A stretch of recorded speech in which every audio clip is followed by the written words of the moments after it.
too damn cool. Hello and welcome to Roll Call. Roll call! And tonight, we are doing a super special DM chat, which I am super excited about with all these wonderful people. Are you though? Yeah, no, Are I'm you really excited? happy. Are you I've sure been that looking you're forward to excited to this. see us? I'm not at The all. more you're Not even one of asking those. is making me more concerned. So, I'm gonna give you guys all an opportunity to. I mean, people know who I am. That's not important. But I wanted to give you guys the opportunity to introduce yourselves, promote yourselves. We're gonna just start up into the top corner with Danny Hurt. Hey, hello everyone. I am Danny Hurt One from Danny Hurt One. I don't got a better name than that. That's just who I am. I am a Twitch Amazing. streamer under the same handle. Fancy that, consistency across brand. Where I am streaming my first DM'd D&D campaign. My first try at being a DM. I am a big old newbie at this. So that's probably why I'm here. The big old noob. I stream D&D on Thursdays. You can also find me at Twitter, DannyHurt11, because, Danny Hurt 1 for some reason was already taken. Not consistency across brand. But yeah, other than that, I really chill guy, and I love streaming D&D and pretty much anything. All right. What I got. Nice. Moving on to our next guest, Wolf. Hi, I am the DM Wolf. As you can find me on pretty much any platform. I'm also currently on TikTok as well, so hello to you guys there.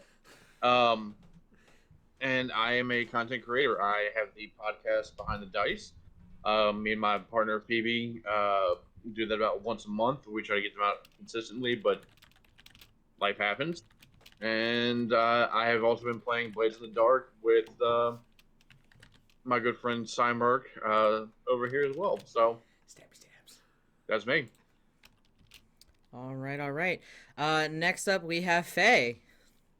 Hey, and Faye, and I am the co-DM for Nat One Adventures. I'm also their artist, so there's that. Beautiful art. Thanks. I have a Patreon, so there's probably a link to that somewhere. I don't know. I'm not necessarily It organized exists.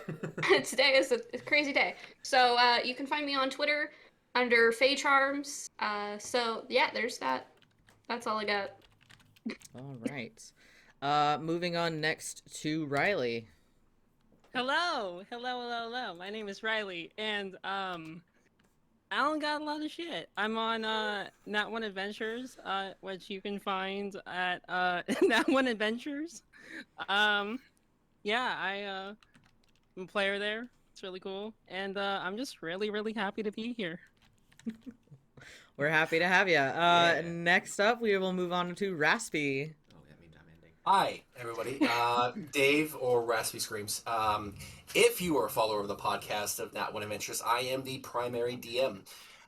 We have been doing our thing for a little over a year now. We finished up our first campaign with 8 players, and then we took a hiatus, and now we're on to campaign 2. Yeah, it's great times. Combat Yeah, was an especially since entire day. this. Oh yeah, but I'm the same boat as Danny. I decided to stop trying to look for a DM and to become a DM about a year ago in October, and I started off And you've with a been couple kicking ass guys. at it. Thank you. He's a fucking awesome DM, guys. Yeah, he's amazing. I can't do it with these are 2 of my 6 players, and they are phenomenal, and I couldn't do without them. So, You're phenomenal. yeah, I try that, but I'm What not are you gonna hog the talking spotlight. We're gonna continue the introduction. That's Yeah, we are. All right. Moving on. My co-pilot. Hi, I am Brandon. If you guys are, friends Hi, of the show. Brandon. Hi, friends of Roll Call. I am one of the DMs and the current DM of our Vartech campaign that we're currently running. I also go by Tragic Backstory on Twitch / How tactically. tragic. I know it is tragic, and no one knows the backstory yet. Yeah, I'm super excited to do this. When I was asked to be a part of it, I was thrilled to, be in this discourse. I've been looking forward to it all week. So I'm excited to be here. All of my socials and stuff are also down below here on Twitch. So. All right. And I am Psymerc. I am one of the DMs for Roll Call, obviously. You can also find me on the RPG table Saturdays at 2 p.m. Eastern Standard Time with Vampire the Masquerade. You can also find me at Until_May here on Twitch on Thursday nights for Blades in the Dark alongside with the DM Wolf. And starting in a couple weeks, we're also going to be doing Fallout on Tuesday nights, also at Until May. I am so happy to be here. I'm so excited to just hang out and chat with you guys and answer questions and like have a good time. So thank you all for being here. Chat, if any of you guys have questions that you want to ask any of us, please just like throw it out there. Obviously, like, you know, try to keep them to like actual questions, not things like how many toes do you have or like something weird like that. But You like yeah. pineapple on no pizza? one would know the difference. You know what? I Okay. do like pineapple on pizza. There's always a possibility that Like will pineapple is amazing on pizza. Go do this discourse. Yes, it is. No, we're going to talk I don't about wanna be part the of this. topic of pineapple on I'm pizza. allowed to say no to a question. The Italian in me is screaming, so... All chat is hearing We're not gonna do this today. it. Right. Yeah. In order to try to keep a little bit of sanity, Yeah. I'm going to suggest that people direct questions at one another, or if it's a group question, that we go in order. In order to kind of, you know, chat about it, just so that way we're not all trying to talk over one another. So What? I got a nice and easy one right off the bat. go ahead. What got you started into DMing? This is for everybody. Okay, Danny, take it away. Ooh, who wants to start this? Yeah, sure. I'll start up on this. So, my whole like forte into D&D and everything is still relatively new. I started as a player just after COVID started, the May. So it's only been a year and a bit. After like 9 different failed campaigns, mostly due to COVID stuff and lockdowns and Understandable. people not wanting to play online, I just decided, you know what? I want to give my attempt at it. So for Christmas, my parents were nice enough and got me a Descent into Avernus, the books, and I've been playing that with my core group for the last 10 months now. Yeah, almost 10 months. Wow. And with us starting that, I'm like, you know what? Since we're going to be online, why don't we just stream it? And that's when I started Danny Hurt 1, started my whole channel, and it's just been me pretending and trying to be a DM for the last 10 months. Oh, I don't think you're Sick. pretending. I think you're like, you're there. We're doing it. We're doing it. Yeah, you're doing it. Yeah, if you're sitting behind the screen, you're doing it, sir. There's no try. There's do or do not. Do it. Yeah. Okay, not. Yoda. There is no try. But yeah, that's my story. All right. Wolf, what got you into Oh DMing? Lord. Okay, so what got me into DMing? Well, I guess the real story starts back when I was in high school. Was playing 3.5 and a couple of one shots here and there. But I could never really get like a steady game, if that makes sense. And then when I got out of high school, a friend of mine and I started talking about, playing D&D.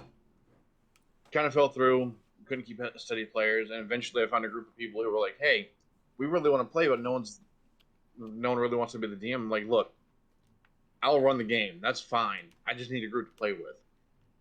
And it really just kind of picked up from there. That's pretty much what it was. It was like, if you guys don't want to play, I will run the damn game. It's fine. Circumstance begets circumstance. Yeah. And so I just kind of went from there, and at that point it's been now 6 years, Wow. Dang. and I've pretty much been the DM in every game I've been in. The Forever Forever DM. Yep. Yep. I have a handful of them that Forever I'm DM. actually able to be a Nice. player on, but not many at this point. All right. Faye, how did you get into DMing? So, funny story, actually. I grew up with D&D in my life. Some of my first memories are of sitting at home and watching my dad play D&D, and he's actually a forever DM, and so I got into D&D really, really early. I started at playing 3.5 actually. And then what got me into 5th was I was recruited to help with a 5th edition campaign. Never played it up until this point. I had sworn it off. I was like, no, it's never gonna happen. And they needed someone, and then who would have thunk that my first 5th edition character would have made me love the system enough to start playing it? And then I started getting the books, and I was like, you know what? I'll run it. I'll run it. People need to have an escape, and this forever DM can't keep DMing forever. So I took up the mantle of DM, and then I've been DMing ever since. So that's You're about so old. 14 and a half years now, going on 15. You're so old. Nice. God damn. I'm not old. I'm younger than you. Yeah. Right? Non D&D years. Right. Yeah. Lovable, that's holy, Riley. Riley, We're all I young know at where you heart. We're sleep. all young at heart. Yeah, True. it's great. I know where you He's sleep, He's just Riley. the oldest out of everyone. Perpetually young forever. Riley's asking for it at this point. All What do right. you mean? Raspy, how about you? Yes, hi. So what got me into DMing? Well, I DM because there was nobody that I could really find that would click, that would allow me to tell a story. I started off good 15 years ago in a 3.5 campaign that was run by close personal friends of a coworker. It's when I was introduced to it, and I'd always thought about it, but I've been raised in a very strict. There is only one thing that you shouldn't do, and if you do that, then it's not good. And since then, my family's loosened up, but back then, D&D, anything along those lines was kind of considered, you probably shouldn't. And so I got the opportunity to play Satan. 3.5. 3.5, I played a paladin fighter, and rolling up Talon for the first time was amazing. Being able to create something where I was like, you know what? What if? And I had the benefit of a DM that was like, and I created this character that I fell in love with, and that's the reason why I no longer play paladins, is because I can't do justice to this DM, to this character that I had. And it's unfortunate that the stats that I had been in contact with this DM for about 5 years, and his wife went through some stuff, and some of the things that got lost, one of it was my original character sheet. And that was really depressing, really sad, and I tried my best to recreate him, but that Oh, the moment, pain I feel. I know, and that moment when I was just trying to get back in to playing and looking, and there's so many people that want to play, and so many people that don't get to play, and they're like, I can never DM. You can DM! Don't get me started. I'll go to that. That'll be another question. You can DM. You can read and do basic math. You can do If a D&D, rat can period. End of cook, you story. can DM. Exactly. So, but I was like, you know what? Why don't I do this? And at the same time, I decided, you know what? I want to put this out there so I can listen to it years from now. Some of my kids, when they get older, my kids who are just starting to be like, hey, Dad, I heard you do D&D. Hey, Dad, can we play with dice? Hey, Dad, I like this. Hey, can we tell a story? Like, that is what I want to go on. D&D is about creating a story and having everybody being able to go, yes, and this is what I want to do. That is what I got me into DMing. That is what I continue to do. And if you like reading stories and you think that you can yes and, then I encourage you to do it because it is fulfilling. Like I said, I'm in the same boat as Danny. Started off a year ago. I'm a little ahead of them right now, but you know, that's only because I've had the support of some people that have become my alternate family outside of my wife and my kids and my blood relations. These are my adopted daughters, my brothers, my adopted son. Like, these are my family, and I could not have done that or experienced the community of D&D if I had not just said, you know what, I'm going to go and I'm going to play some D&D. I'm going to tell a story. So, but see, I'm rambling, Tragic, and you were afraid that you were going to ramble. It is your turn. Enjoy. Will I see you ramble? Oh, no, we're about to have a ramble Let's We're rambling, man. go. I think it's safe to say that at ramble least off. half of us will ramble at least once tonight. Yeah. Fair. Yeah. I started D&D in a whole probably about 18 years ago when I was about 10-ish, somewhere in that, or 18, 19 years ago. I was playing because my brother, I had a friend who wanted to play, and by George, I was terrible. I had no idea what I was doing. I named them some anime protagonist thing and went from it, and and they died a lot. But from that, I liked reading the books. I liked learning the lore. And a few years after playing, I was like, hey, how about I run some like tiny games or like fun things? And my brother and I we made our own varied system of 3.5 because we didn't have dice on us at all the time. We were at Boy Scout functions, so we would pick a number 1 through 20. If you're close to the number, that's your, and you add modifier so it gets close to it.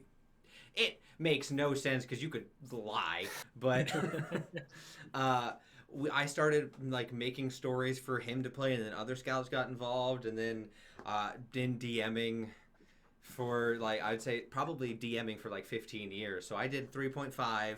And then the new hotness of 4E came out, and I was like, this is fun. And then I was like, this is complicated. let's not do this.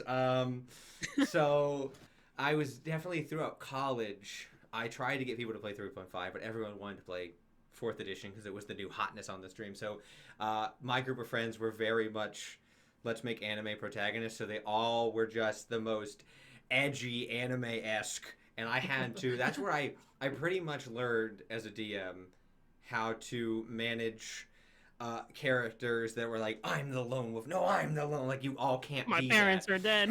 Yeah, Just you a all bunch of can't- edgelords. Yeah, you all, why are you here then? If you all don't want to be here, why? So that's where I learned that part. And then in recent years, I have had the wonderful fortune of being able to DM, off stream with Psy and the rest of the roll call crew and some of my other friends in 5th edition. And I think 5th edition, if you're looking to get started to play or DM, go for it. The 5th edition's so good, and with tools that we have, the technology, we have the tools, you can make fantastical worlds, and all the information is so abundant and shared, and homebrew so easy to do with all these things, that you have everything you need to make something you love that your friends will love. All it takes is you starting it. I know Raspy said it, but all it takes is you starting it. Just sitting down, writing it out, and getting into it, and then it goes from there. If you have the group, you have the time to meet, and you do it, it rolls. And when it clicks, not if, when it clicks, it is truly a 9th level spell. You never want to stop. You never want to stop. You never want to stop. You're it's a gayest. territory. You must play until the day you die. No, Yeah. I'm just kidding. You're not wrong. It's like getting sucked into a void. Till the like- day Avernus comes and takes me. It's no problem. You don't have to catch me. Yeah. So I started. So my first time playing was my first time DMing, because we didn't have a DM, and I was like, I can read. I'll do this, and that was with 3.5 about 5 or 6 years ago. At this point, we had no idea what we were doing. It was total chaos, but we had an absolute blast. And then we didn't play again. And then I met Brandon, and Brandon was like, hey, let's try this D&D thing. And I was like, all right, I'm in, you crazy son of a bitch. So I was a player for him for like 6 months, and then I was like, teach me the ways of the DM. Yes. So yeah, I've been DMing at this point for about 3.5 years.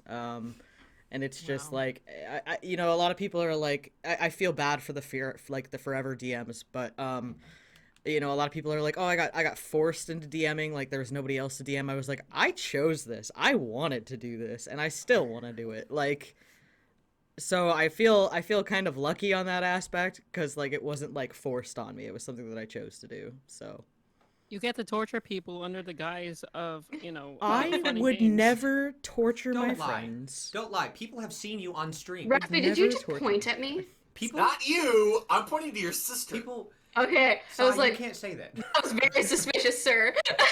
There may or may not be video evidence of me torturing There is my video friends. evidence in the previous campaign where I had a character that hated Faye, and you know what? Ended up taking a level in Warlock to a Faye patron. I don't torture people. It's not my problem. There's Switch evidence. I mean, that just sounds legit right there. There's evidence on Why wouldn't Switch. you do that? Legitly. That sounds like character development to me. I don't know what you're Sounds talking like about. personal growth. That's the opposite. See, with this whole thing, it's when you are forced to become a DM, it kind of takes out the luster. And I'm sorry, viewers, if you are ever forced in that position, do not feel forced. Okay? If you feel the pull towards becoming a DM, whether people are pushing you towards it or they are not willing to do it, do yourself a favor. Go and ask around. If you know another DM, go and chit chat with them, and then do yourself, again, the hugest favor. Sit down and go, you know what? I would like to see about creating a story, because you've done this now with a character or two or 5,342 now on D&D Beyond, not sponsored, and No, it's. If it works for you to be able to create a backstory for your character, it's not that much of a leap to go and create yourself a small town. From that town, you create another town. There's a road. Then there's forest. Then there's this. And you start off small, which is a hint. And then you go from there. Because if you can create a backstory for a character that you love, it's not that much of a step up to sit there and create yourself a world that you enjoy, that you're like, guys, check this out. There are machines everywhere. And you know what they do? They kill everything. And you have to survive. Roll me some dice. Some of the best advice I've ever received was actually from my dad, who's the forever DM that I learned how to play D&D from. He said to me when I first mentioned that I wanted to learn how to DM, he said, go and watch your favorite show. Pick out the things that you enjoy from that. And then take that and tell me how you're going to describe that to me. And so I did. It was my week-long project. And so I watched my favorite show like 5 or 6 times. Then I came back to him and I was like, okay, well, this is how this goes. And this is how I would incorporate it to a world. And he goes, all right, now go watch a different show. Pick something that you like from that and incorporate it. And that's how I began my world building. I didn't sit down and draw a massive world. That didn't happen first. I picked a little nuance from something that I enjoyed. I was like, I really like this specific thing. And now I'm going to take it. One of my brothers started DMing recently, and he is obsessed with League of Legends, not sponsored. And so he took inspiration from League and began DMing that way by enjoying that concept, and he knew everything about the lore, all of the characters, all of the champions, my bad. Same thing. So he's just started DMing from that way, from that beginning. And so, you can DM based off of your favorite video game, movie, or whatever. My dad is still taking inspiration from Call of Cthulhu books, and 2nd edition and 1st edition, of which we still have the physical copies of, because we're spoiled. The I'm not handing them over, Raspy. You have to go and find them on the internet yourself. Go scour eBay. Good luck. He's still pulling things from there. I mean, at one point in one of the campaigns, of which I actually have my character from said campaign, one of the 3.5 characters ended up with a 2nd edition sword because we went into Undermountain. Okay, sure. And so, you can do whatever you want. You can even take Faran, the Wizards of the Coast world that they hand to you, and go, I don't really like this. I'm going to change this, and this thing. Because I don't like it. It's your world, your DM. What you say goes. And the second biggest thing that young DMs don't understand, especially now because they're not written in the books anymore. The books are a suggestion, not law. They are not the rules. Remember Like a that. guideline, really. Yeah, definitely. So If I'm you look curious. at the Dungeon Master's Guide, it says, look at the first page. All I'm saying. Yeah. So I do want to sidetrack real quick because I heard Raspy say it and I heard Faye say it, and I already know what Brandon's answer is. So I want to ask Wolf and Danny, and I want to see if I'm the oddball out in this situation. Yeah, you didn't know I was dead glaring Yeah, at you. you for are Oh, that. yeah, the yeah. oddball out. So, no matter um, what you are. Wolf, when you are world building, do you start small as well?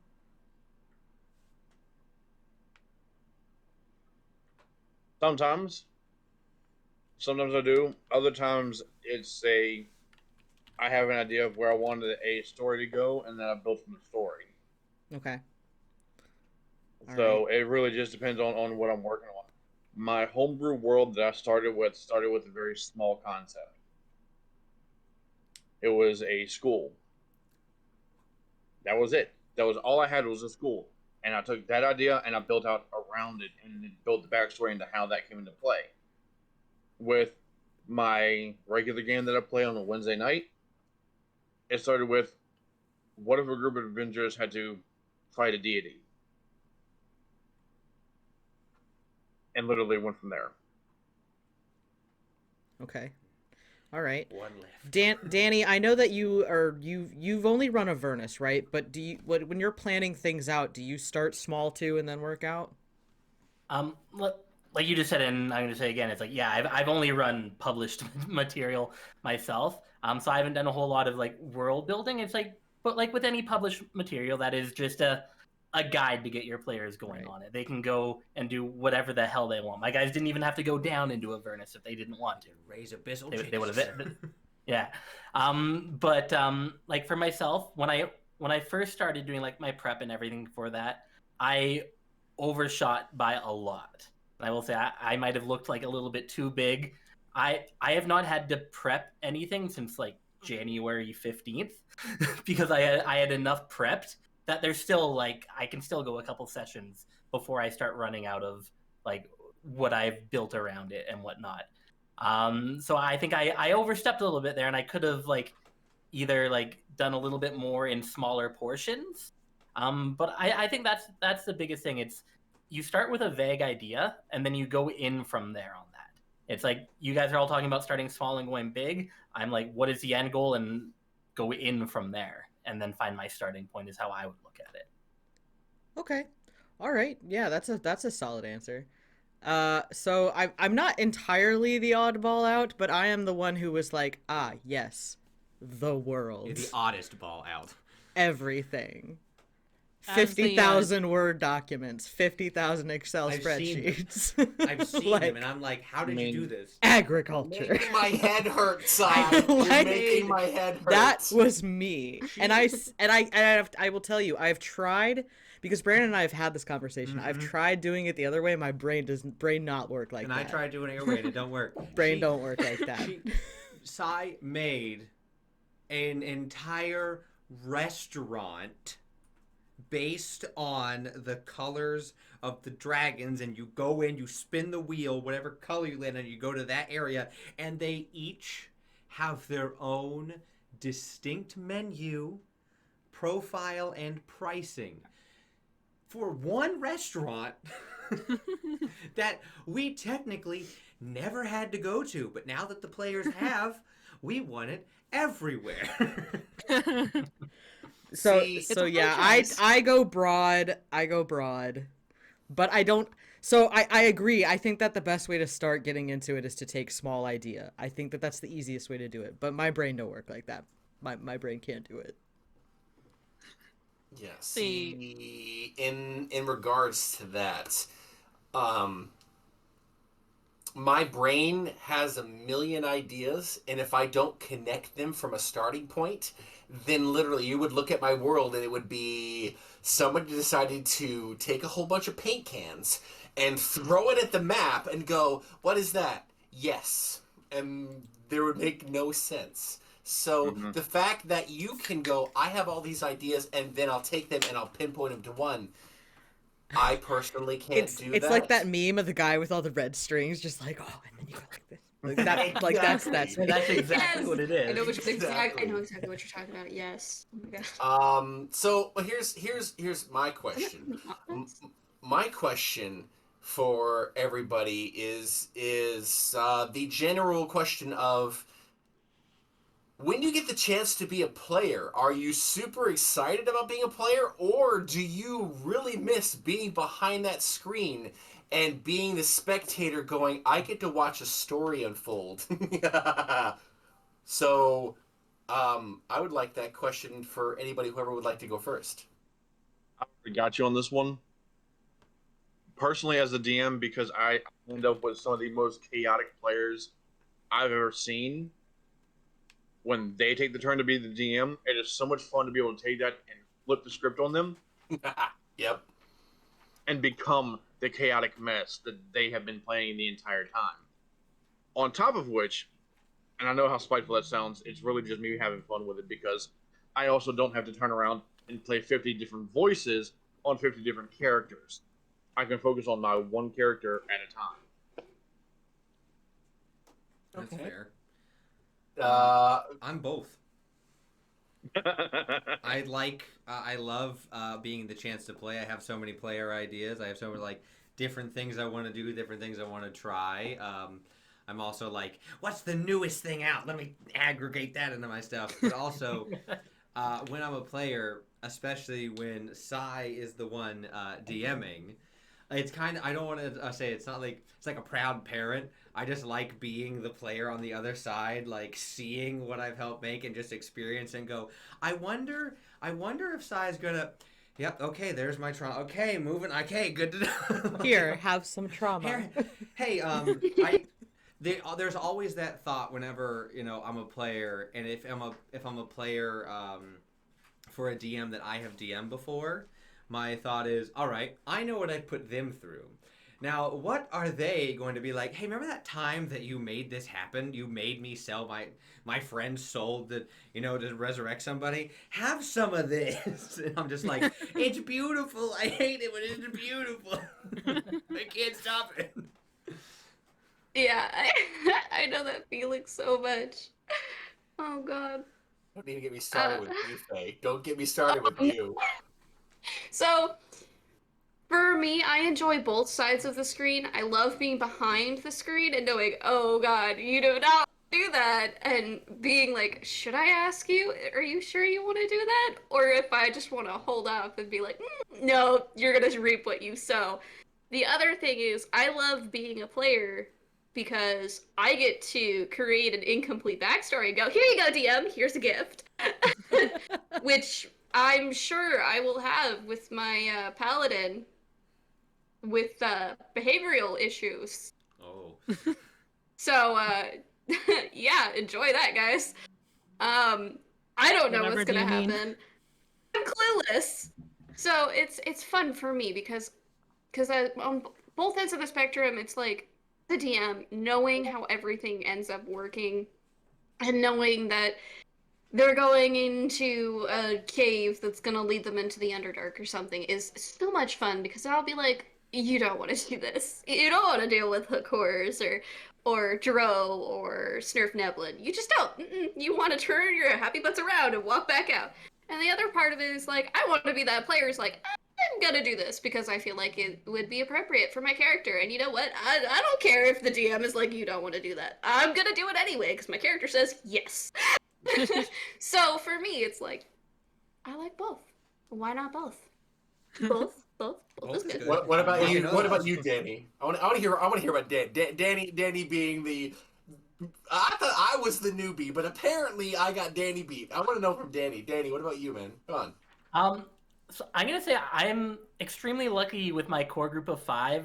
We all started together last September. That all 5 of us are okay DMing and have DM'd in the last year. So it's like with me, my Avernus campaign that we run on Thursdays, or bi-weekly Thursdays, every second Thursday. The other Thursday, is my buddy Brian, who's been playing D&D maybe 2 weeks longer than me. He's DMing a Dungeons and Diablo homebrew that he's made up for that. And then it's like the other three, we've all run one-shots. We are all planning campaigns. I'm actually really proud, even though she's been playing D&D the longest, like she's been playing since the 90s, our friend Steph is like trying to DM again, and she has teenage kids, and yet her kids were like annoying her yesterday by coming upstairs and like, Mom, what happens when we roll this? When we roll this, she's now going to be DMing a campaign for them starting next Saturday for her amazing. and her friends. So I'm extremely lucky where I'm not a forever DM. I choose to DM because I like it. But when I want to be a player, I can be a player because all of my other friends who are players want to be DMs too. And that's just how lucky I am, because not all groups are like that. And there are people who do get stuck in that like forever DM. And I don't want to say it as a negative way or anything like that. People want to be forever DMs sometimes. They prefer to be behind the screen. So there's a lot of people who are like, oh, you're a forever DM? That sucks. It doesn't suck. It's personal preference on how you like to play. You're still playing D&D. You are still world building all together with them. You just have a couple more characters to take care of and figure out. But yeah, that's what that is for me. I like both sides, and I'm lucky enough that no matter what, I have the chance. I was a character yesterday. Thursday I DM'd. Wednesday I played. Yeah, this is my 4th day in a row doing something D&D based. Whoop, whoop. That's how it is. Nice. I I don't know. I was gonna say, Sai, do you want to answer that? I think we have a question from the clock app. But, Yeah, I'll make my answer real quick, and then we'll take the TikTok question. I like both. I'm happy with both. Quick, easy, simple. Quick, cool. easy, simple. Yeah. That's my code. To answer my own question real quick, I like to play, but I found that I am enjoying being the ringmaster of chaos a little bit more than just playing. So, but that's my answer. We have a question from the clock app. So yes, Wolf, what is the question? Hit us. Let him respond to TikTok real quick. Mm-hmm. Oh, I'm good. So what was the question from the clock app? So the question from the clock app for everybody was, what is your favorite module to run if you have one? Like pre-con module type deal? What is your favorite module to run for Dungeons & Dragons? What is the one, if you go to it every time, what is your favorite module to run? So you have your answer of what you want. Rob, but you want to say it's for you, it's a little different. So I have not actually run a module, but I think the one that I would prefer, based off of what I know, would be Strahd. Oh, good choice. Because it's kind of right up my alley. Fair. No.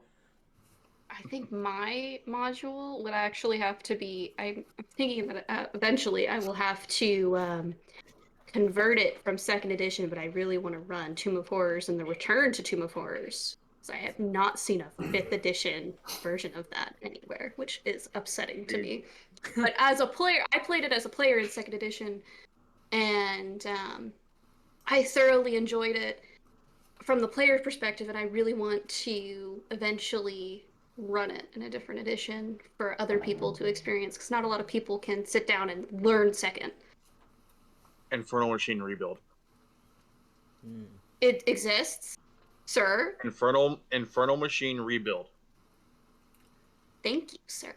Oh my I god. was gonna say, it's like I'm pretty sure I bought on Roll20 the Tomb of Horrors on there because I was gonna do it with a bunch of my players. Yeah. Yep. It's on there like pre-made on Roll20 already with like all the tokens and everything. So it's like, and it is 5e. Yeah, and it's on D&D Beyond again. Not sponsored, but it's there. That's why I was like, pretty sure I've heard that one because I was looking through something that had it on there. But yeah, it's Infernal Machine Rebuild. Let's go. In my case, never ever run a module. The only ones that would pique my interest, one, I would need so much undivided time to do a Curse of Strahd. I'd rather play in one than to try to run one, because just looking at it, I'm like, so, like, it's overtly complicated, at least to me, and just the whole aspect of it looks amazing. Most of the people that I follow that do it, like, applause to you for doing it. Me personally, if I was gonna do one, and I've given it consideration, one of the newest ones that come out is the Witchlight. That looked really interesting with the whole traveling carnival and all the chaos that ensues with that. It speaks to me on many levels. That would be personally what I would run. But any of the other modules, I've never run, and I've always done all my stuff homebrew, and that's just me. So that's what personally I would go for. Would be one of those two. Curse of Strahd, if I could have a teacher, a sensei, to help me to get that. Otherwise, definitely Witchlight.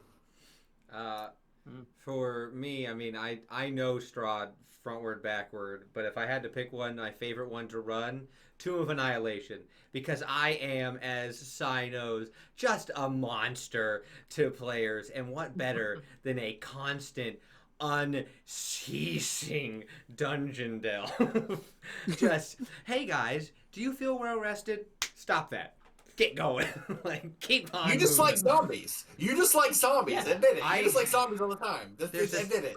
I mean, yes, but also, there's just so much in that you could just, if players aren't ready, like, to go through it, as a DM, I always warn them, but I'm always like, so guys, just so you know, you guys want some backups. Because I don't pull punches in this module. It's gonna happen.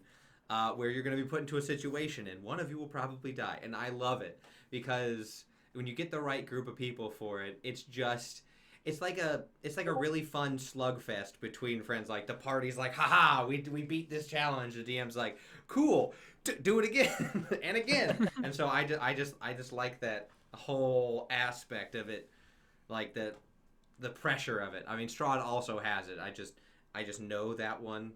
Like, so I'd want to play that one, so I wouldn't TPK. TPK. Don't tempt me, Riley. Do not tempt me. One day, I- TPK. As the It's to my character if we all die, Riley. I don't want to do it. see, as the forever player in this group of people, I just want to take a moment and be like, just give because I know that I could never do any of the things that you guys have done, but y'all are freaking amazing, and You know you can, Yeah. right? You know can. You absolutely can. The powers within You I you. guess that's absolutely what can. this. It's I like guess that's 100% what you the can. stream is for. Yes. Hey, the only person in this entire group that knows Riley better than me is this lovely being over here, the rebellious daughter that I've adopted. Yeah. Riley, I love you, and you can do this. And when you decide that you're going to spread your wings to be a DM, we're going to be right there, and Okay. we will help you. All right, fine. I will rephrase You this. can I am a absolutely do forever it. player Riley? until I am not a forever player. Yeah. Riley, There you go. I love There you. you go. I love you, dear sister of mine. But you can and you will eventually. Because you've already tried, and I know you've tried. So You don't will. I'll do drink to not that. do not lie to our viewers today. I'll drink to that. I'll drink to that. Thank you. All right. I'll drink Danny. to As that. girl. for, I will Yes, suggest answer the question Yeah. as well. Personally, my favorite one that I've run thus far has been the Lost Laboratory of Qualish. Ooh. I haven't All heard right. that one. All right. All right. It was Beyond the Barrier Peaks, I believe, in 3.5. Okay, all right. Okay. And it's just enough of that weird science fantasy meets or science I fiction fan- meets yeah. fantasy Okay. that it throws people off their game just a little bit from what they're expecting, and I enjoyed it so much because there's so much you can do and play with over there. I mean, you literally have things like not to spoil it for people who haven't played it, but a Medusa that, rather than turning people to stone, turns them into glass. Mm-hmm. Cool. That cool. slight. Sai, we're gonna play this one. You and me. We're gonna do it. I'll run it for you if you want. All right, Danny. There you Just go. saying. Yeah, for me, I know a lot of people have said Curse of Strahd. Like that's like half of us so far. I will say, I want to play in Curse of Strahd. I don't want to DM it, and not because I don't think I can, because it's such a well fleshed out world. Like it's Ravenloft and Strahd has been around for freaking forever.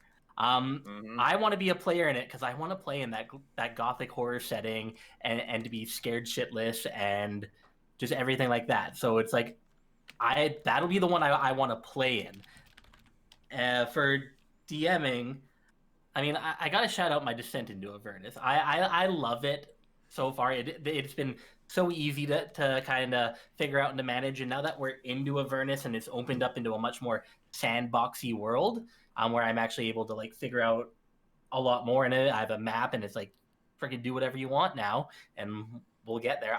I really like Descent into Avernus as a module. It gets a lot of flack, and I understand the flack, but I also think it gets too much sometimes. Avernus is amazing. Zariel is a great BBEG, and I think everyone should give it a shot there. Other than that, I would say Tomb of Annihilation as well would be a fun one. Hey. That would be a very fun one. We love our dungeon slogs. We love them. Love a good dungeon delve. So, just so everybody knows, I do have Curse of Strahd, and I would like to run Curse of Strahd eventually. Yep. So, at some point, I mean, I'm Let's all look at our calendars. I was gonna say we Yeah. might have to wait for some things to ease out, but I do eventually want to run Curse of Strahd. So I am. Curse of Dibs on- Strahd is one of the dibs on modules Strahd. I have not Right fully, here, like, fam. read through. I'm right here. Let's go. dibs on I Strahd. swear, I already called dibs. if it weren't for the He's fact mine. that Raspy and I are not in the same vicinity, Raspy and I would be like arm in arm, skipping in your direction. Like, let's fucking go, bro. We're headed over. I'm Curse doing of it. Strahd's one of the ones Sign I have up. not read yet Stamp of approval. because I don't want to spoil Don't. it. Like I'm like Leave yourself in I am not bliss. reading this. I'm not. I see so many streams doing it. I see so many actual plays on YouTube and whatnot. I'm like, no, I want this to be fresh for me. I want it to be new, and I don't want to spoil anything. Good. What? It'll make the pain more real for you. What I have discovered from listening to various podcasts, shout out to not only everything that Sai has been doing, not including everything that Michikit is currently doing. Crit Out of Luck, the last song of Arcadia, is a continuation of a Curse of Strahd campaign. I mean, tossing all of those out there, just listening to it. One, the DM needs to know their stuff, and like just being able to have that psychological effect on the players and being like, yes, all of a sudden you this, and you go, oh shit, that's actually Strahd. We're fucked. Like everything that I've seen, it's just amazing. So, I mean, Danny, not reading it kind of helps you. At the same time, you and I need to be in the same boat of we need to go and read that, because that's going to pull into, like, you're doing Avernus right now. I'm doing mine.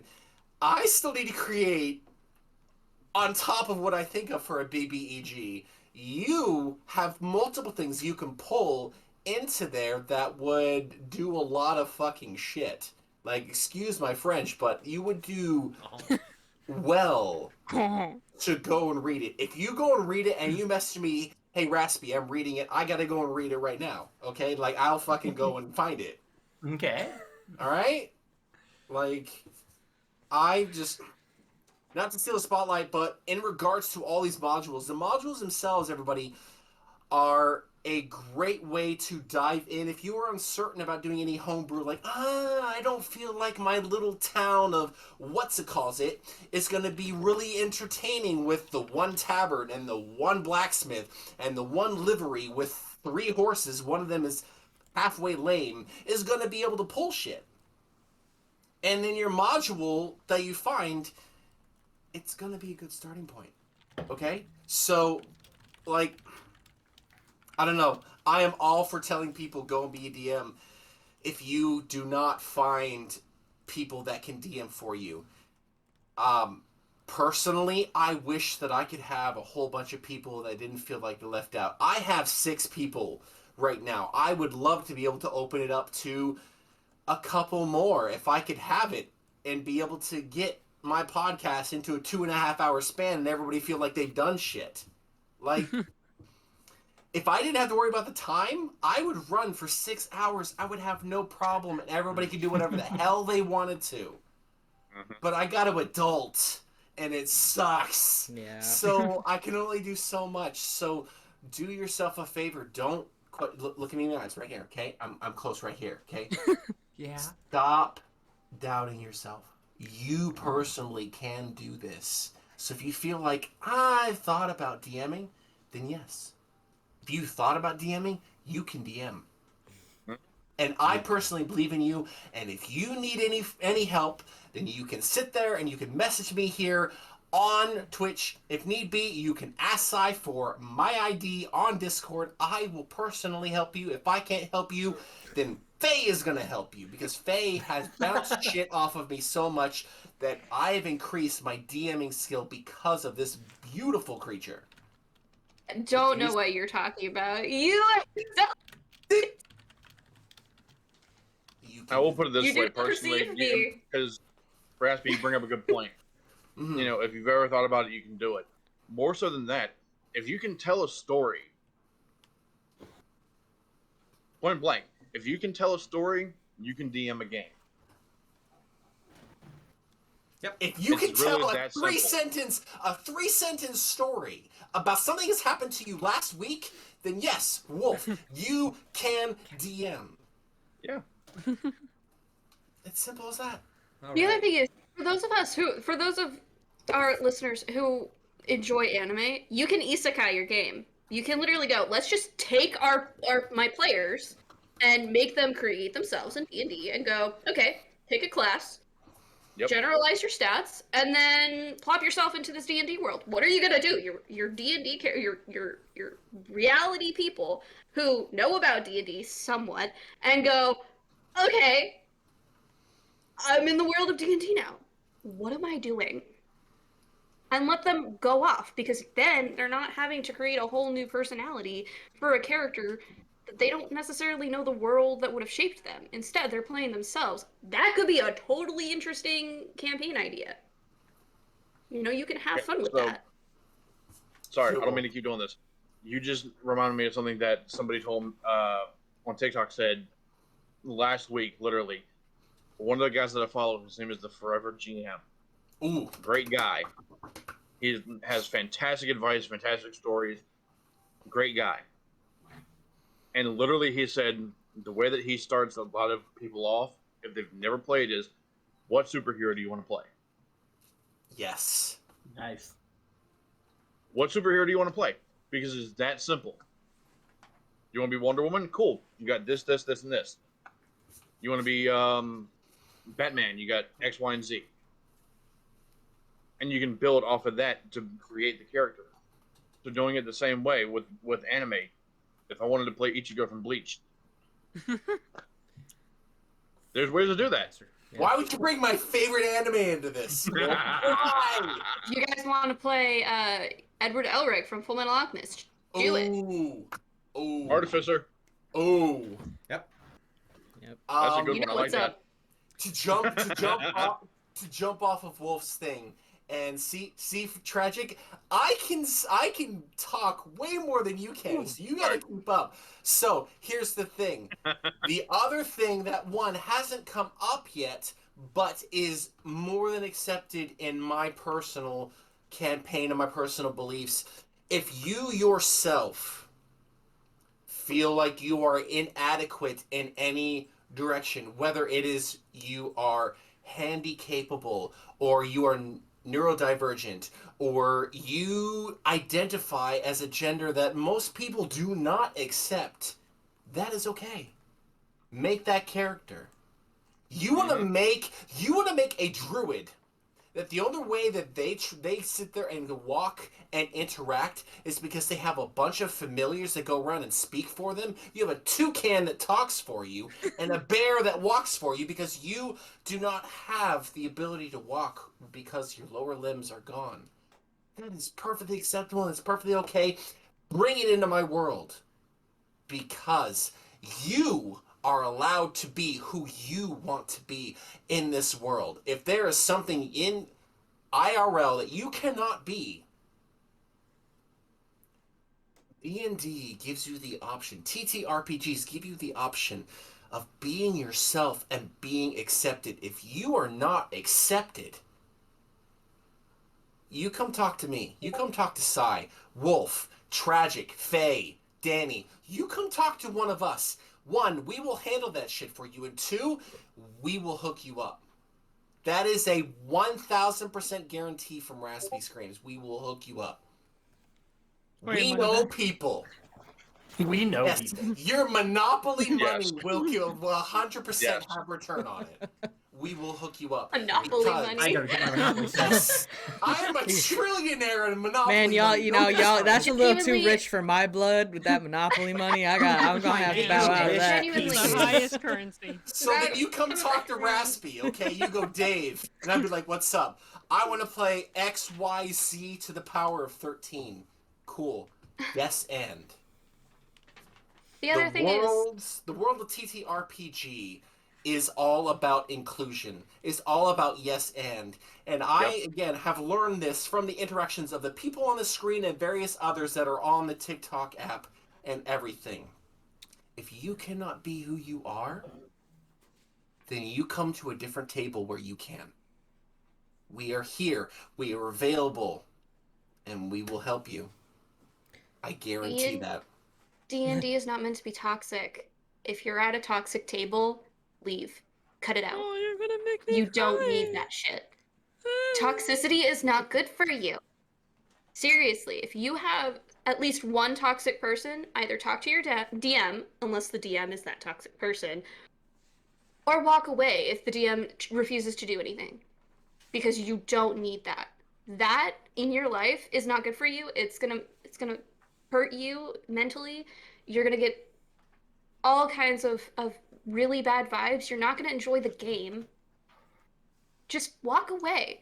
If you are not allowed to be a changeling who can change their appearance based on how they're feeling when they wake up and they're like, no, I want to have shaved hair Monday because I feel like a dude, and he has shaved hair and he's got tattoos all over himself because that's freaking awesome, then why are you still at that table? Why are you letting people dictate what you're allowed to play? Because if the next day you're like, no, my character has really long, luscious golden hair, she looks like Rapunzel and she's going by she now, you should be allowed to have a gender fluid character. Yeah. And if you decide to make them a changeling to better cooperate with their gender fluidness, then let them do that. Be who you want to be, because D&D is meant to invoke that, allows you to be that. D&D is meant to be your escape from the bullshit of reality for at least a little while. And don't let anyone ever tell you otherwise. That's Ever. very true. Very, very well said. Wise words. Let's get another question from Riley. I know you got a list, and I know we don't have a lot of time. yeah. And then we got one from TikTok. Yeah, on deck. I got a list. So you know, all this stuff, you know, being a DM seems pretty daunting. So I was just wondering if there were any specific hurdles that you guys personally had to cross, and if such, you know, and if so, how did you overcome them?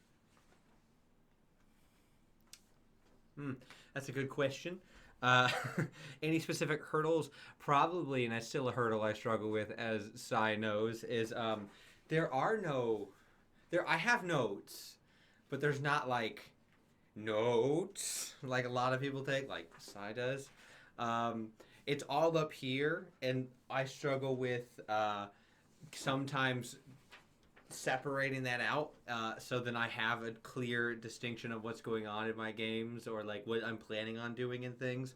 I have a lot of times where my notes they'll all be up there, but the person running that front desk is using a Rolodex that is like 365 years old and is like, I can't see quite right, and is flipping through the pages. So then there's a lot of times for off-stream games where I will push myself with that, and I try and get better with notes and stuff. On stream, I have notes because I don't want to look like a complete fool in front of people. What are notes? Oh no.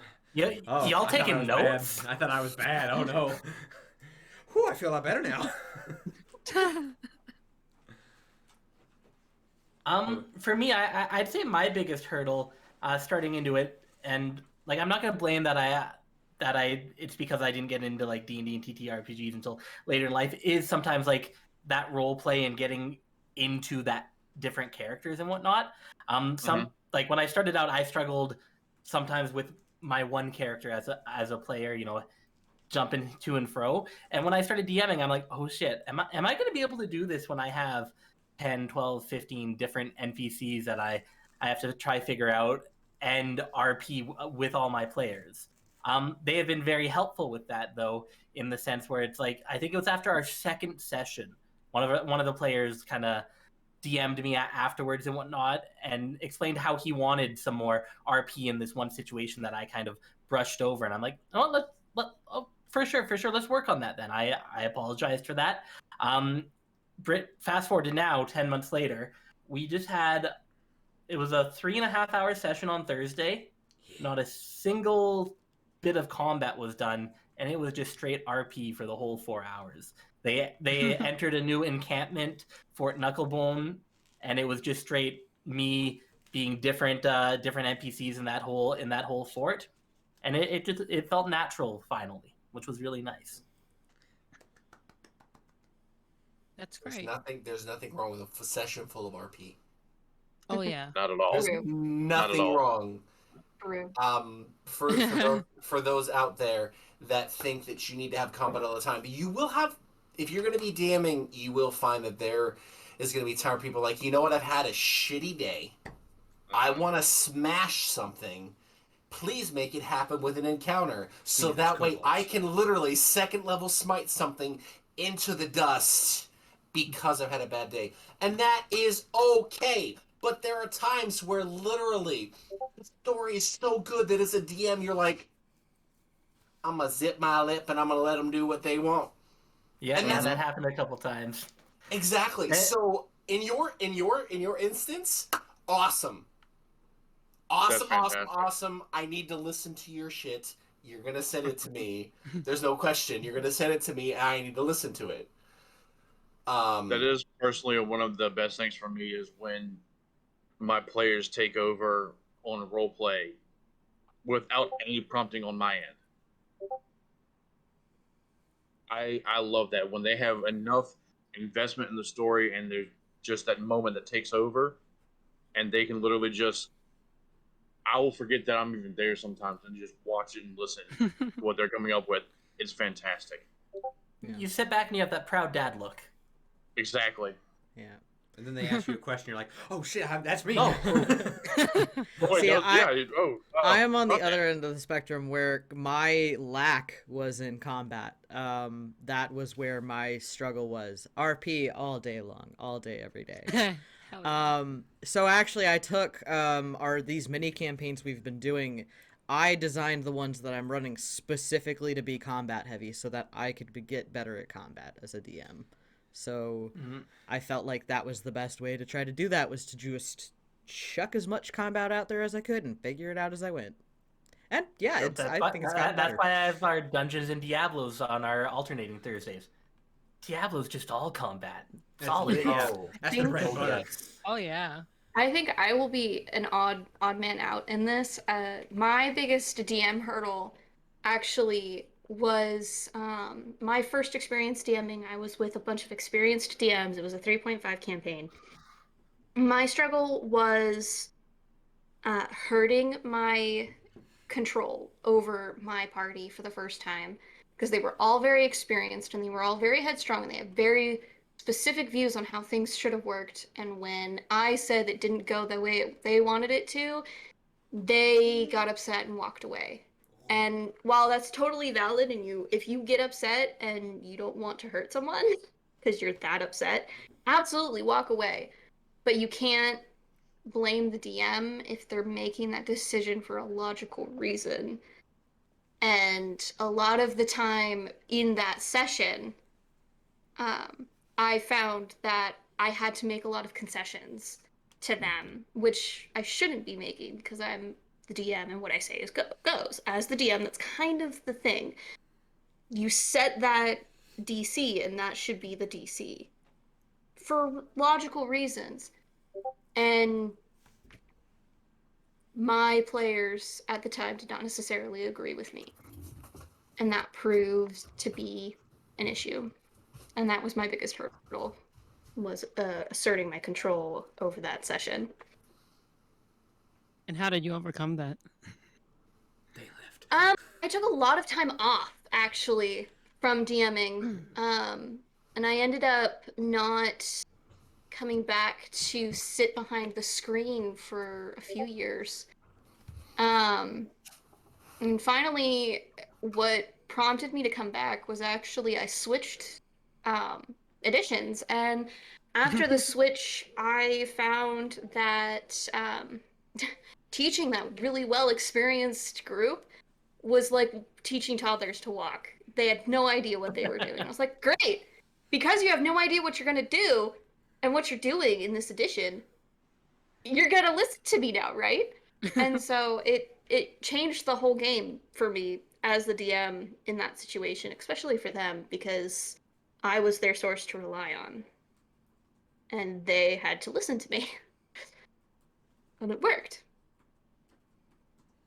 Oh, that's understandable. I think we've all had those like headstrong players who were like, no, it's this way or it should be this. And it's like, no, it's we can come up with a solution to this, but doesn't always have to be your solution and whatnot. It's like, I'm the DM. What I say is the final word for it currently at the table. If we want to hash it out afterwards and whatnot, tell me why you think it should be this way. But at this table, at this time, what I say is going on that. And it's like when I first started out DMing and whatnot, because all my players had been DMing before and they all had played 5th edition for a while, there were times where it's like they'd talk over me or they'd question me or something like that.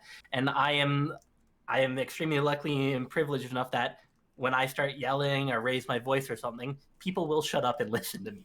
So it's like, I at least got that going for me. And I can see that being a really big struggle sometimes, and know that a lot of it's happened at every table. I think the reason why I had such a hard time was because at the time when I started DMing, I was about 10 years experience. Only 10? Only Shame 10 on years. only you. 10. Playing as a Only player. 10. As playing as a player, it was my first time behind the screen. Wheel. Behind the wheel. Yes, because I was driving that shitstorm. So that's essentially what it came to be. And they all had at least 5 to 10 years on me at the time. So it kind of changed how that was. The especially problematic player in question, he did not like the idea that someone who was younger than him, I think, was DMing, and he did not vibe with that very well. So he didn't take to it. And so he was very much gonna get in my face. And, you know, my forever DM, my dad, who was a player in that campaign, he was the one who talked that player down and was like, no, you need to cut her some slack. She's doing her best. This is her first time DMing. Chill. And even then, you know, he was being problematic too, but he was being problematic in a different way because he was playing with a lot of, I'm going to do this because it makes sense, but also because I know that it will benefit me later. He was thinking more strategically instead of just playing to play. And that's rough, especially for a new DM. And so I had a lot of work to cut out for me to overcome that hurdle. But no, I overcame it by forcing them to change editions. And it worked. New environment. That's one way to do it. Old games. Wolf, Wonders. what about you? Things that you've had to overcome. And then we'll get to your TikTok question. Are you muted? There we go. Oh, yeah, I didn't realize. I forgot I was muted. Sorry. Honestly, rules lawyers have been my biggest issue that I've had to overcome with my games. People who know all of the monsters, people who know how, all of the mechanics of certain things, and then realizing that, oh yeah, by the way, I altered this stat blocker. I did this. Well, that's not how it's written. It turns into that Darth Vader moment for me where it's like, I've changed the stat block. Pray that I do not change it further. Like, Add an extra 0 to their health now. Every time you ask a question, you get more health. right, you ask a question about it, I'm going to add an extra 0. Or I'm going to give them another legendary resistance, or I'm going to do this. Just because you know what the rules are as written doesn't mean that it's the rule that's going to be at the table. 100%. And when the DM makes a ruling, whether you like it or not, at the time, go with it. You can, if you feel the need to argue it, if it's really that bad, if it's something that's creating a toxic environment, then I can completely understand that. However, if it's just a in the moment ruling because rule of cool prevails versus rules of written, let it go. You can talk to the DM after the fact. That's been my biggest fight. That's been the hardest thing that I've had, where I want to be able to do something, but you've got that one player that's just like, no, this is how it's written. Yeah. Jump off. So I know that we have a TikTok question. We also have a chat question. Ooh, Chat question? Oh, technique. Oh, thank you. Yes, Technique. technique. Well, then Technique's just covered in disregard cluster me, go. Disregard me, go. But I think we were waiting on the TikTok one first. Yes. So, Yes, Wolf, TikTok. what is that TikTok question? The Time for TikTok TT. question was, what is something that, as a DM, you want new players to do or know?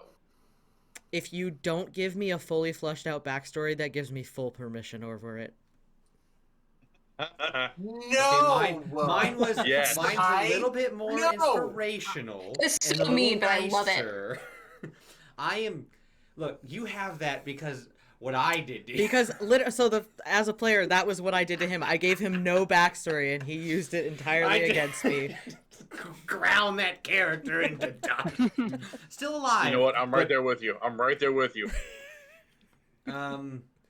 So Okay. I say my thing. It's a little more inspirational. It's as a new player, it's okay to fail. It's okay to stumble. It's okay to not fully understand things. Talk it at a table. If you, for instance, forget that you are a near 8-foot tall Goliath jumping about 20 feet in the air, jumping over a wall onto a thatched roof, that the power of gravity and physics is going to carry you through that thatched roof, and you're going to crush that poor horse named Winifred underneath. That's just part of the game, baby. That's just part of the game. That's just a thing that happens. It's okay. That It feels like that happened. actually happened. That actually I don't. happened. I'm not speaking That from is way too experience. specific for it to be sheer improv. She's going way too red for it not to be the thing. So No, I that wasn't feel even I'm me. That was another No. player. That was I. There's secondhand embarrassment. As a DM, a player, Backyard Insanity, Tristan on roll call during our games with our previous campaign, did have a ring of jumping, is a large barbarian Goliath, did jump over a large wall without knowing what's on the other side, fell through, and there's a joke where whenever there's a horse that may or may not die, everyone at the table goes, Winifred! So yeah, that's a whole thing. So yeah, I'm just saying it's okay to make those mistakes because it leads to fun things like that and good story moments, good character. You'll always have something to toast to Winifred's honor and life You'll have something to like go with in the future that you could always talk about and always joke about. So it's okay to fail. Roll with it. The things that I want you to know when you step up to my table as a player is one, I will always ask you to play something you've never played before. Period. End of story. If you've never played D&D at all, play what sounds the most interesting to you. Don't take anyone else's opinions into account. Take your opinion. Party composition doesn't matter. Play what you want. Yeah. It's my job to make sure that you guys end up surviving. My job. That's what I do. He made Secondly- me into a sorcerer.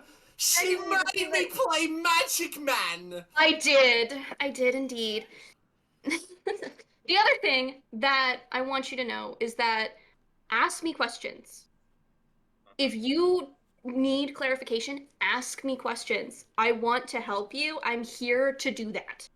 If you want to ask me a lore question, I might tell you, can you roll that for me? Can you make this roll for me? I want to know, like, is it possible?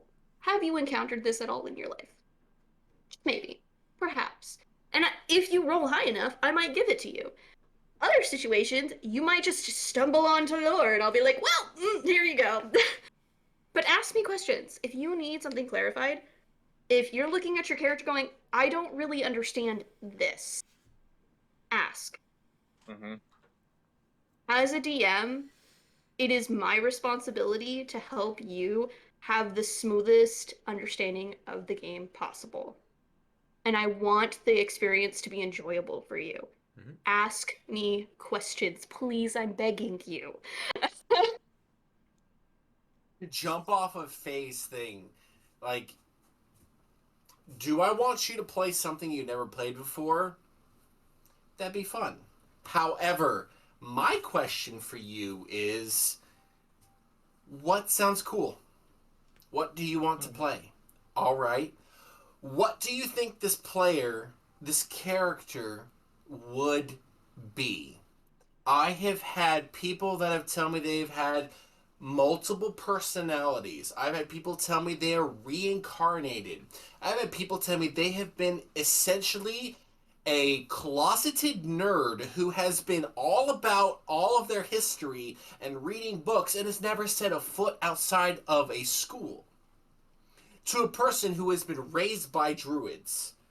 To a person who doesn't know their own father because of issues. My question to you is, what have you always wanted to play? What, out of everything you've said, hey, you wanted to do? To bounce off of, and you'll forgive me, I can't remember who said it, but I think it might have been Faye. Who was your favorite, ideally, superhero that you think you'd want to play as? No, it was Wolf. Cool. Wolf. Wolf Did that. Yeah. Wolf did? Yeah. Wolf. Like, if you want to play as something specific, I will help you. There are limitations personally in my world that I would say, hey, you can do this, but I'm not going to give you the powers of a god. Because then, how much fun would it be if you were a god and you were playing and you can do snap and everything's done? That's not what you're here for. You are here for the challenges. You are here for the experience. You are here to see where this aspect of, believe it or not, is part of you yourself, is going to grow, is going to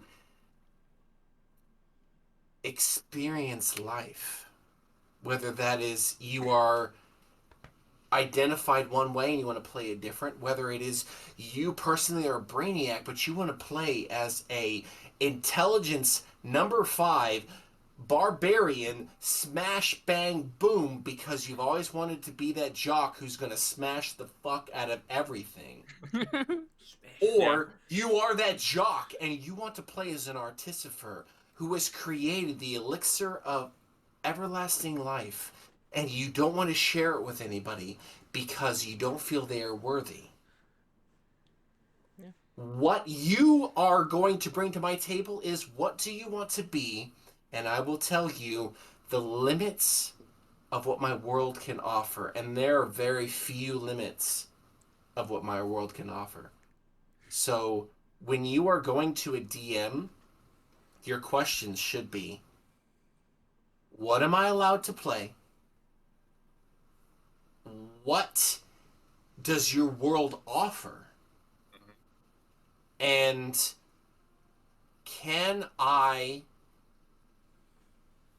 experience such and such in this world? That's me. Going on to Wolf and Danny, because I'm monopolizing. Go. Monopoly. Wolf, you want to go? I was just gonna say, I actually just have a point to something that Raspy said a second ago.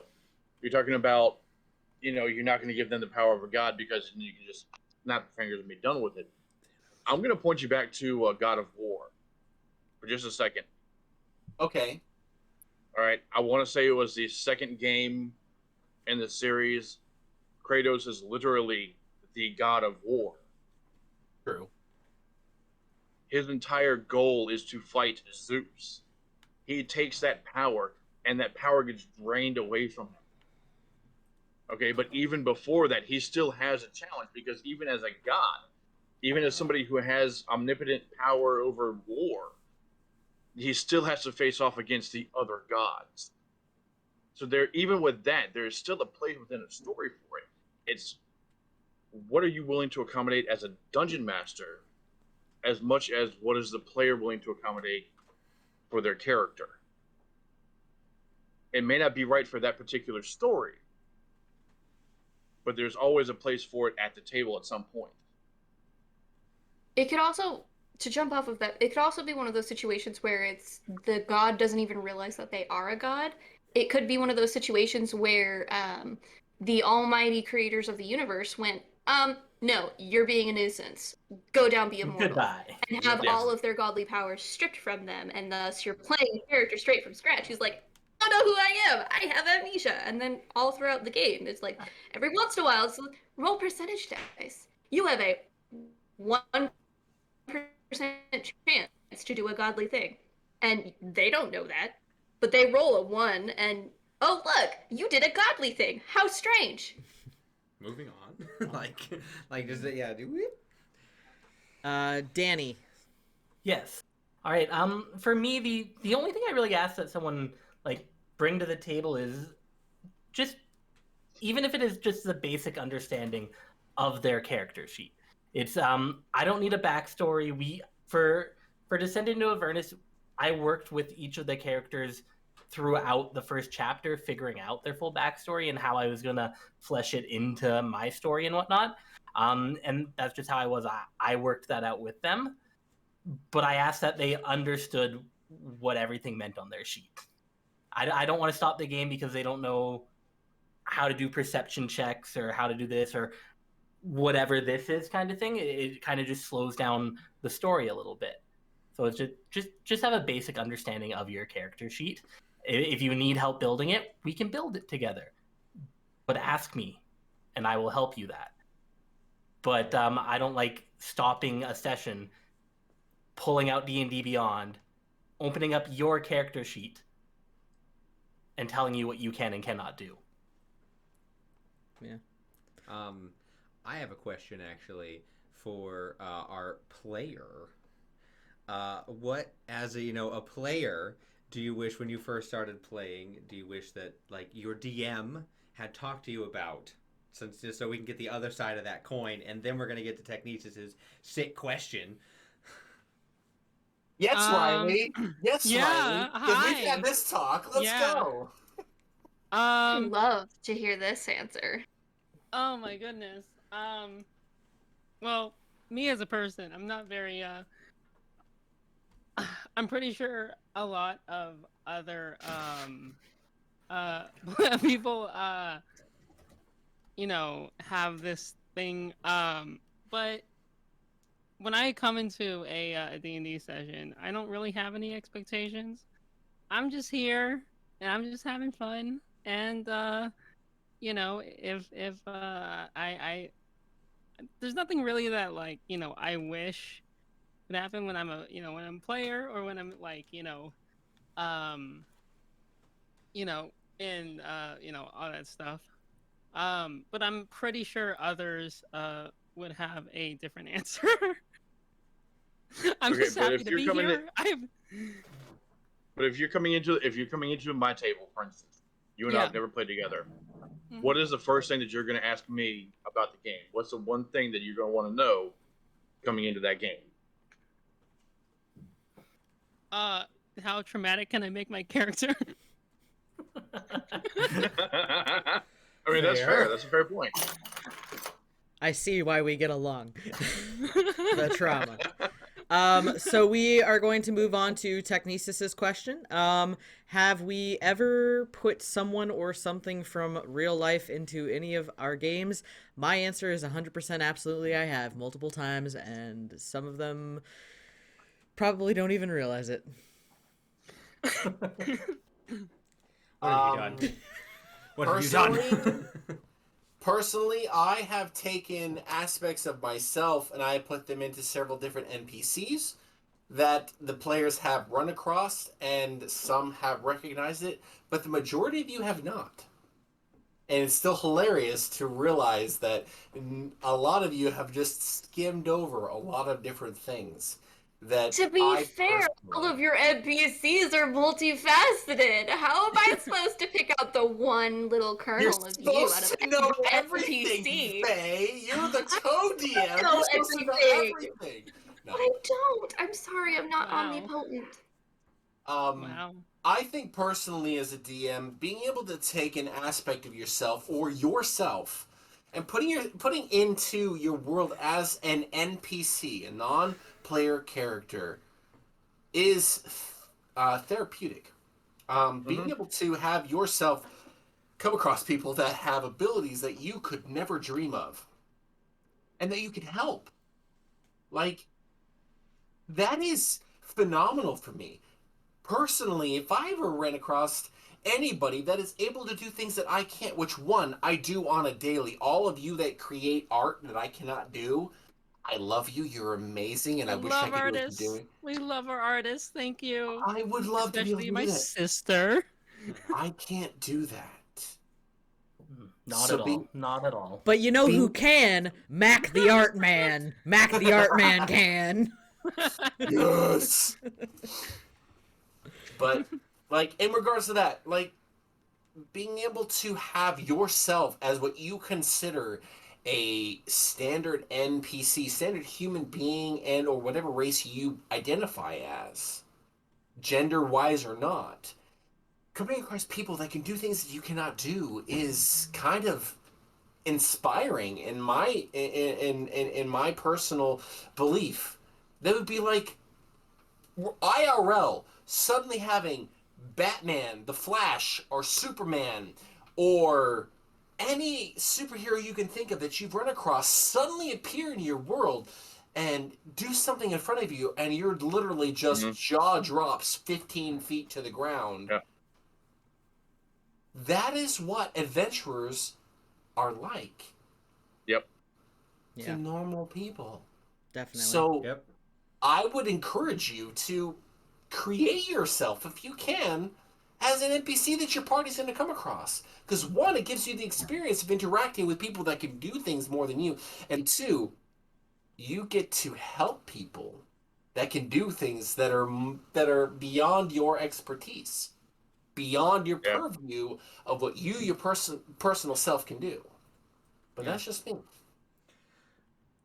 So, Danny, you haven't had much ability because you've been running the module. So, have you put anything in Inverness? That's the. I've yet to put someone from real life in there. I have put aspects of myself in characters, though. So it's like I have done that, and I have dropped in random NPCs from other campaigns that I've been part of. One of my friends, she has a homebrew campaign. She's the main DM from our group, I guess you could say. She's the one that we all got together for. And I have used like some of her characters, and it's just really funny since we all play in that campaign. We all play in this campaign, but you know, one of us DMs, the rest of us play kind of thing. Where it's like they went up to Candlekeep and the armorer from there happened to just be the same armorer from her world, just 50 years younger. And she had an absolute freak out on that when I introduced them and then started describing them, and she's like, "Hey, wait a second." That's always fun. So, yeah, I've done that. But now that we're getting actually into Avernus and down there, and I've had months to like think of it, I probably will start like using different aspects of like people that I've met or whatnot, just to kind of flesh them out a little bit. Yes, with Avernus, it does tell you how would this NPC react.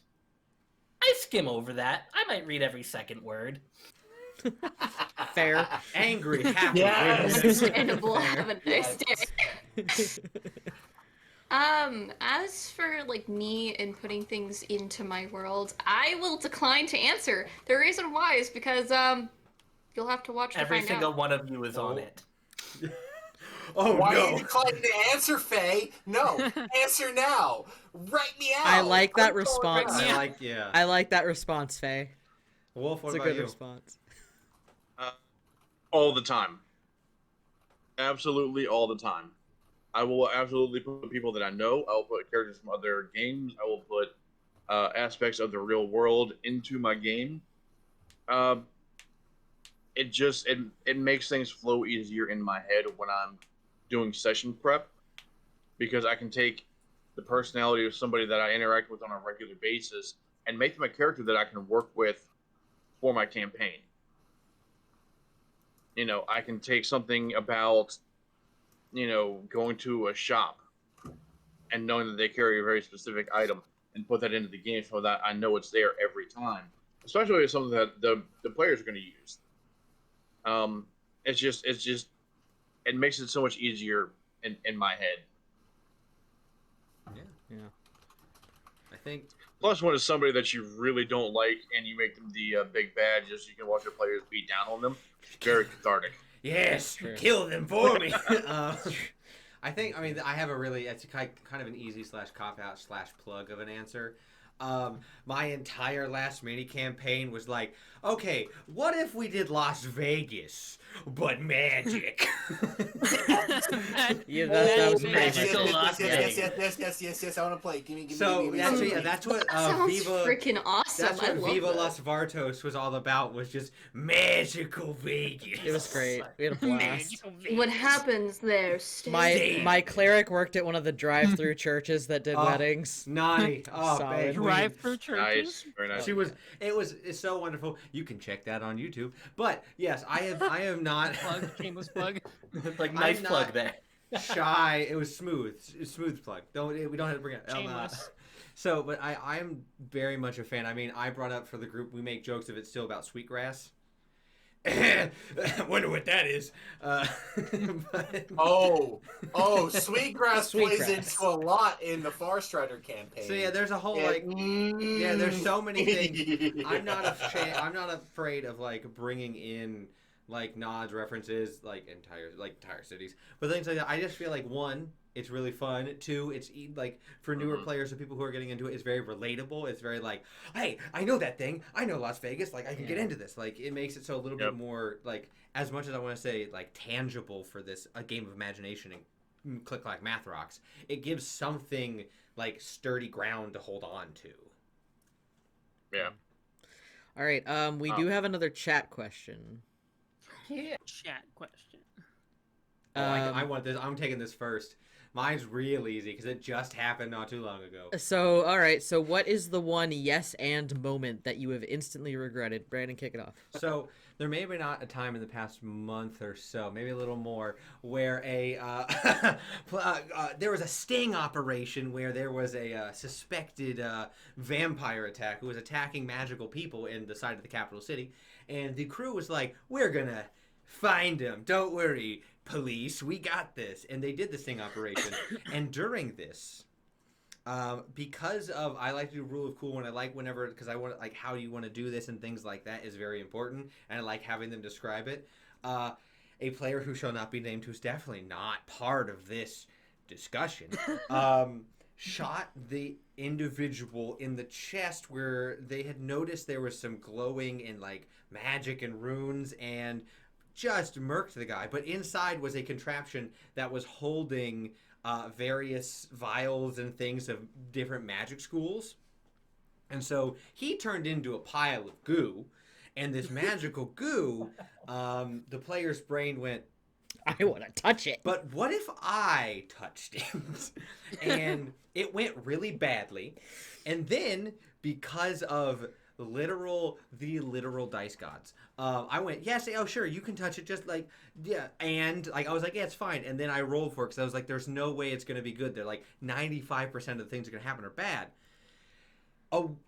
Long short of it, a wish spell happened because the dice rolled for a 9th level spell. The player went, I'm going to use wish to change and re-roll that roll that just happened, and now is resistant to all damage for 14 days, and any spell that requires a spell attack is an auto success for 13 days. So I yeah, don't know why you're saying that's one that you regretted, because that sounds amazing. because there's a certain NPC. It was so bad because the first time I rolled a nat 1 and it was like, okay, you're gonna die, but before you do, you get a 9th level spell, and I was like, wish allows you to re-roll a roll. And then I got a nat 20. And then rolled. It was insane about what happened. And the reason why I don't like it is because this player has a specific, very specific, important NPC that I don't want them to go fight. But I have no reason or way to stop them from doing Not it. anymore. Not for the next 14 days. Listen, What evil side? That is listen, Tragic. vindictive. It's always yes and. Okay? That is It so is vindictive, always Cy. I yes should have and. said yes and but. Always yes Yes, and. but- In, So, yes. in response, I don't think I have a yes and moment I've regretted. Even when it's turned out to not be great, I think that chaos is fun, so. Oh, chaos is super fun. Oh, I just chaos regret is the so fact fun. you're just gonna go pub stomp your dad. I was gonna say, personally, my yes and moment was. It's kind of hard to toss up. It's a toss up between the aspect that Faye is playing versus the aspect of what I am considering for the player that I have, which is Lilith, which is a yes and on for what they are doing. I have things planned, chat, for both of these characters that will be lots of fun. That I cannot stress enough. Look into my eyes again. So just right here, okay? Consent. Talk to your players. Talk to your DM always. If you have an idea, always go and talk to them, because it's better to bring it up now than to sit there and start typing in yellow, yellow, yellow, red, red, red, fucking banana or whatever it is that you have. Banana's or not Eggplant. yellow. Yeah. Okay? It's always pineapple. It's always pineapple. In my campaign, there are certain things that for certain players will trigger them. And unfortunately for them, they have decided to go along the path that might decide to trigger them. However, thematically, it is going to be phenomenal, because they themselves get to experience it, and I myself get to show them what happens. So, my yes and is a toss-up between what I get to do with Lilith, which is a character, which is a vampire, versus yes and with Faye's character and what I have planned for them. And the runner-up for third place is EO's character, which is Riley. Yeah, you can go out of the screen. Well, bye. Is Disappearing's not gonna save you. Get back here, sis. my players have chosen the very, very, very, if not edgelord, but they have chosen to have their backstories either open enough that I can toss some stuff at them, or this is what I want to do. Okay, this is what I'm going to toss at you, because this is what the world I have is going. So, to jump off of the yes and, my yes and includes communication. Always talk to your players, always talk to your DM. Doesn't matter if you think it's not anything, it could be something big. Yeah. Very Because true. what your DM takes for granted could be either a trigger or a sensitive spot for you where you sit there and go, warning sign, warning sign. This is starting to make me uncomfortable. Very true. So that's my yes and. I want to hear Wolf. What you got? I have two, but it's not from my game. Oh. These are from games so on Tuesday nights I play Starfinder with another guy, Josh, who is a phenomenal DM. However, we are the chaos, and so we constantly make him regret giving us things or doing things. The first one, our crew was sent out to deal with some pirates, space pirates. Yeah. Oh, space. Oh, shit. Space pirates, Space yeah. pirates. Yeah. And so we get out to where we're going, we deal with the pirates, and we find this storage container crate of like platinum. And the way he described it was that it was filled wall to wall, floor to ceiling. And he described it as like a cargo container, like you would get for like, you know, transporting across, you know, the ocean liners or whatever. Oh, the big ones. Oh yeah, just Oh. packed of platinum. Oh, God. And so Money. one of our players Money. took all those dimensions in the real life currency and dollars, and translated it to credits real time in the game. Oh. Oh. That was his first mistake because we instantly became billionaires. Yeah, that's. Oh, boy. Oh, no. Oh boy. All about The that second money, one- yo. Scrooge McDuck. Yeah. So literally we could just upgrade anytime we wanted to because we could always afford it. The second one was in Starfinder, there's a lot of unwritten rules, or there's rules that don't make a lot of sense, and a lot of times he'll allow us to bring stuff over from Pathfinder because it's what's based off of. Starfinder does not have a permanency spell. Pathfinder does. So he allowed me to port that from Pathfinder into Starfinder, Oh.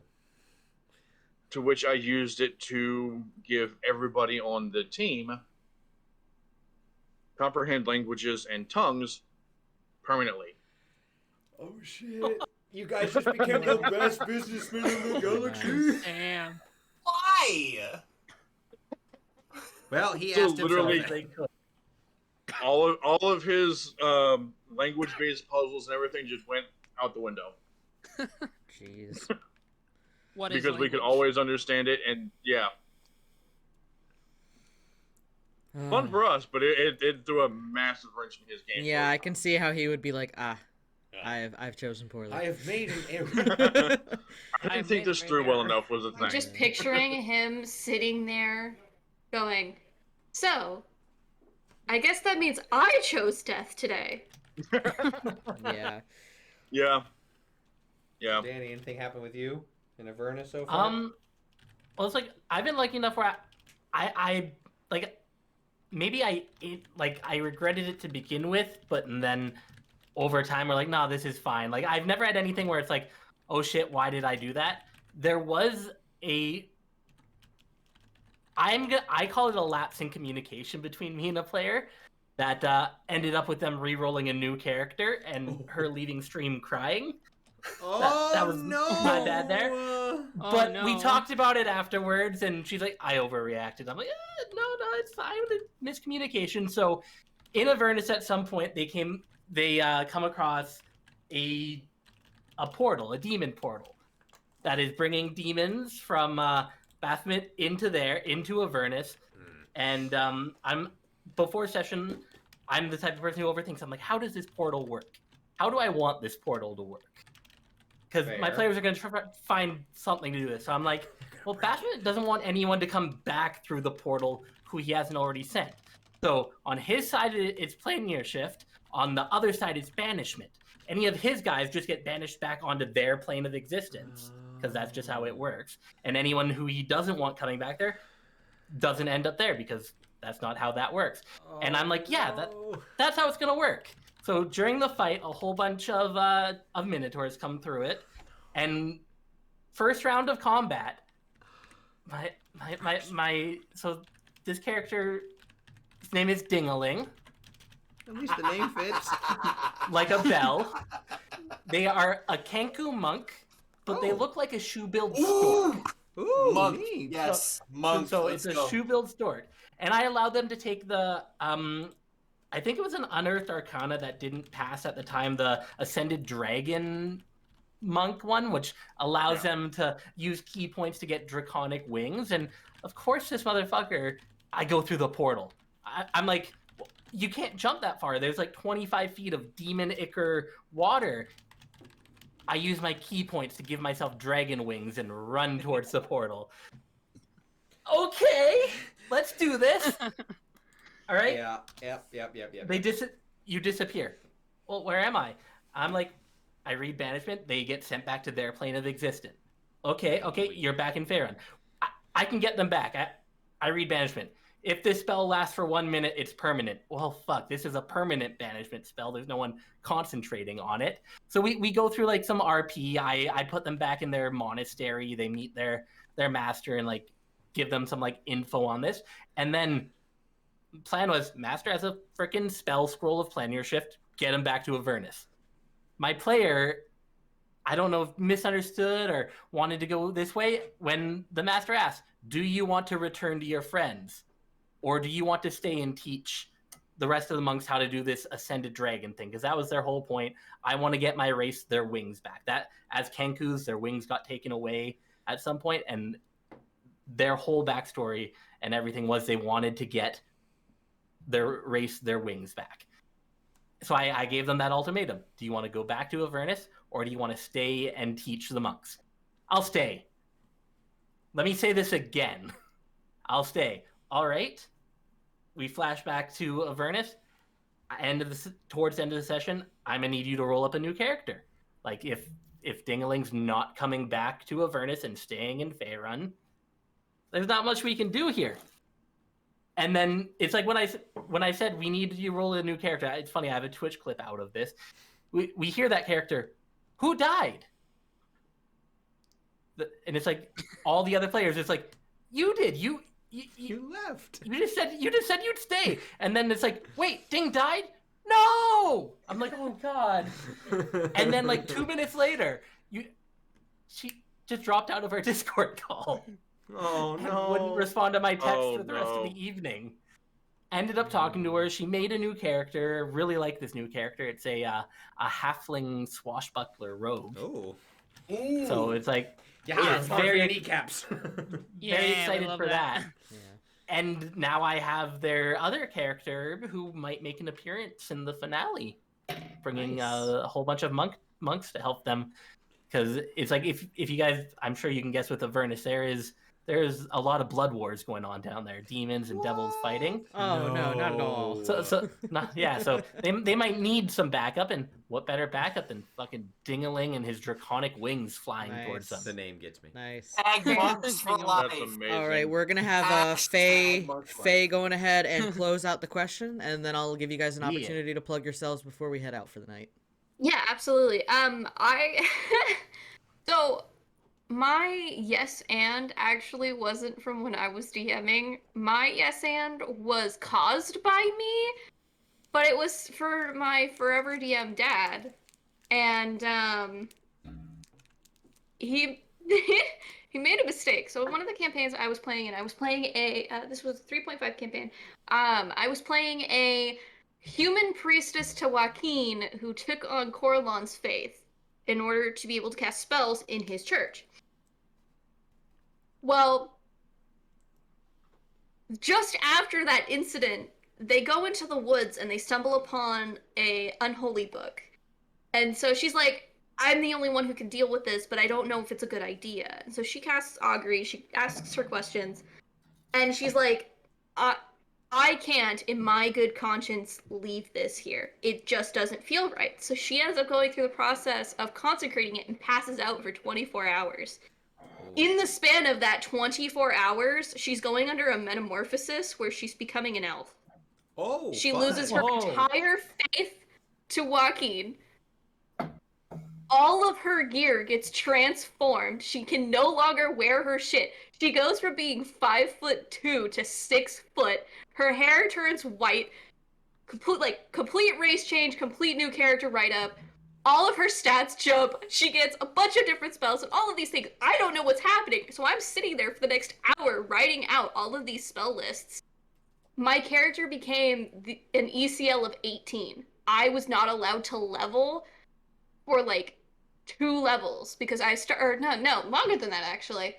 Let's see. We were in an 11th level. I was an 11th level character, so that's more like 7 levels actually now that I'm thinking about it. I was allowed to level for 7 levels. And she became a angel in needing to prove herself to Coralon. That was her metamorphosis. That's what happened. While she was undergoing this metamorphosis in the next 24 hours, the party disbanded.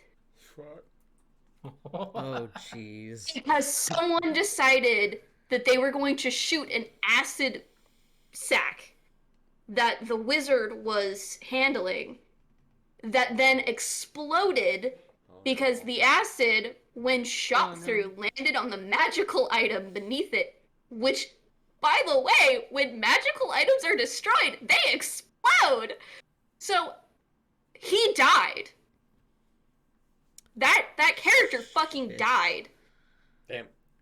Brutal. And everyone went their separate ways. The only person who stayed was the true neutral druid who waited for me to come back.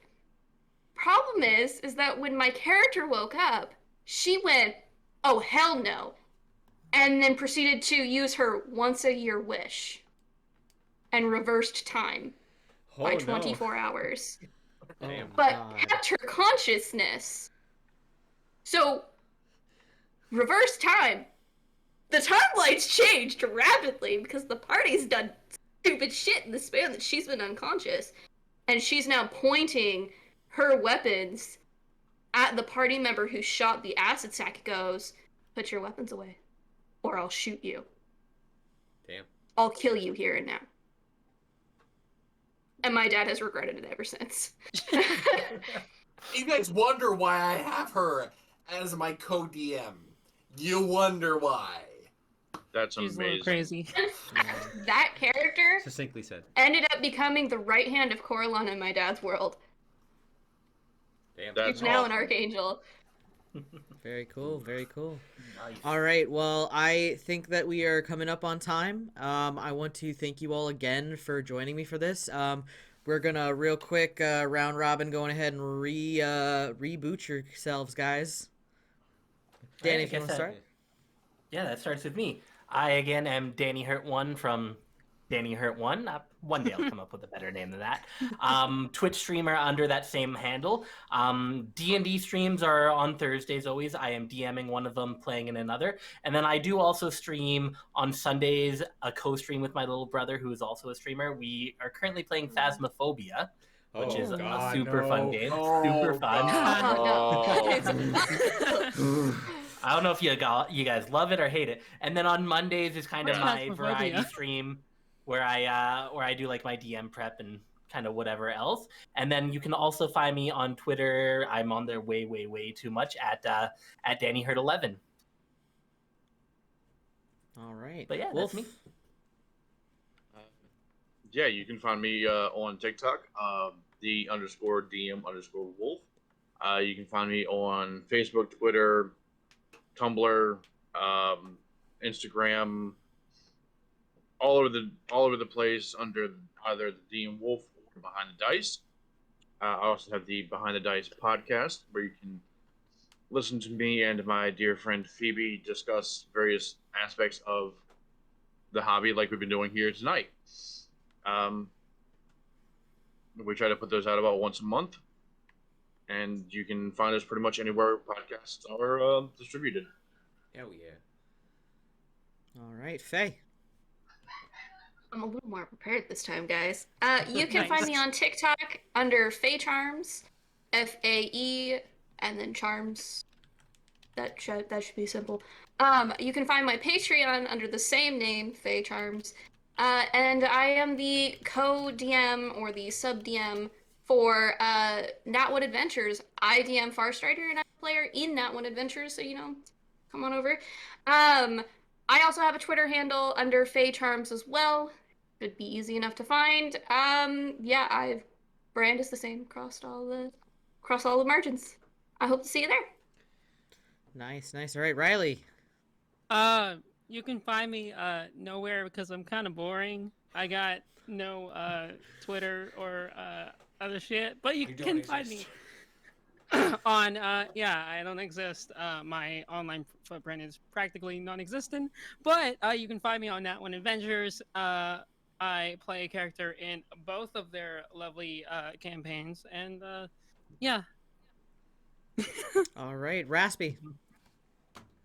Well, I just plugged it in there, but I am the primary DM on Nat One Adventures. You can find that on most of your podcast streaming stuff. I did and put it down there. Also on TikTok, Raspy_Screams is my handle on there. I'm trying to post more stuff. Other than that, I get to deal with these two jokers. I can never do the thing, but Riley and Faye on my weekly podcast. So yeah, that's what I got. All right, Brandon.